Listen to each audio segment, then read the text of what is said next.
Hello friends, mutton குழம்பு சுவையில் இன்றைக்கி நூக்கல் குழம்பு எப்படி வைக்கிறதுன்றத பார்க்கலாங்க. அதுக்கு நான் வெங்காயம், தக்காளி, இஞ்சி பூண்டு 2 நூக்கோல் எடுத்து வச்சுருக்கேங்க. இப்போ ஒரு குக்கரில் எண்ணெயை ஊற்றி காய வச்சுக்கிறேன். எண்ணெய் காஞ்ச உடனே சோம்பு, கடுகு 2யும் போட்டு தாளிச்சிக்கிறேன். அப்புறம் வெட்டி வச்ச பெரிய வெங்காயம் அதையும் அதில் ஆட் பண்ணி நல்லா வதக்கி விட்டுக்கிறேன். வெங்காயம் வதங்கும் போதே கருவேப்பிலையும் சேர்த்து அதில் ஆட் பண்ணிக்கிறேன். இப்போது இந்த நூக்கல் குழம்புக்கு ஒரு தக்காளி போதுங்க, நிறைய தக்காளி தேவைப்படாது. அதனால் ஒரு தக்காளி அரிஞ்சு வச்சுருக்கேன், அதையும் நல்லா வதக்கி விட்டுக்கிறேன். இப்போ இது வதங்கிறதுக்கு கொஞ்சோண்டு மஞ்சத்தூளும் தேவையான அளவு உப்பும் நான் ஆட் பண்ணிக்கிறேன். இப்போ பார்த்திங்கன்னா அரைச்சி வச்ச இஞ்சி பூண்டு பேஸ்ட்டுங்க, அதையும் அதில் நல்லா சேர்த்துக்கிட்டு நல்லா வதக்கி விட்டுக்கிறேன். இது பச்சை வாசனை போகிற அளவுக்கு வதங்கணுங்க. அப்புறமா அந்த 2 நூக்கோல் அதையும் அதில் ஆட் பண்ணிக்கிறேன்.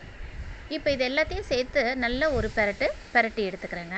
இந்த நூக்கலோட பச்சை வாசனை தன்மை போனதுக்கப்புறமா நம்ம மிளகாத்தூள் ஆட் பண்ணணுங்க. நான் 2.5 ஸ்பூன் மிளகாத்தூள் ஆட் பண்ணுறேங்க.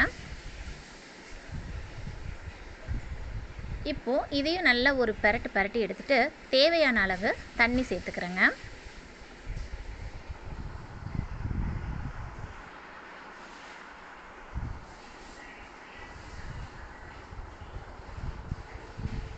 இப்போது இந்த தண்ணியோட நூக்கல் நல்லா கொதித்து வரணுங்க. கொதித்து வந்ததுக்கப்புறமா தேங்காய் ஆட் பண்ணணுங்க.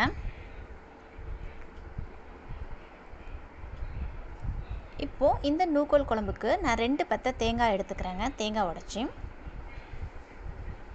பாருங்கள், நூக்கல் குழம்பு கொதித்து வந்துருச்சு.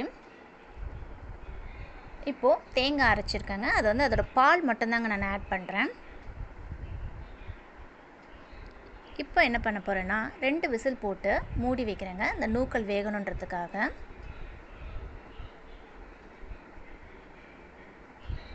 ரெண்டு விசில் வந்ததுக்கப்புறமா ஏர் ரிலீஸ் பண்ணிவிட்டு ஓப்பன் பண்ணி பார்த்தா நூக்கல் குழம்பு செம்ம வாசனையில் மட்டன் குழம்பு டேஸ்ட்டில் ரெடி ஆகிடுச்சிங்க.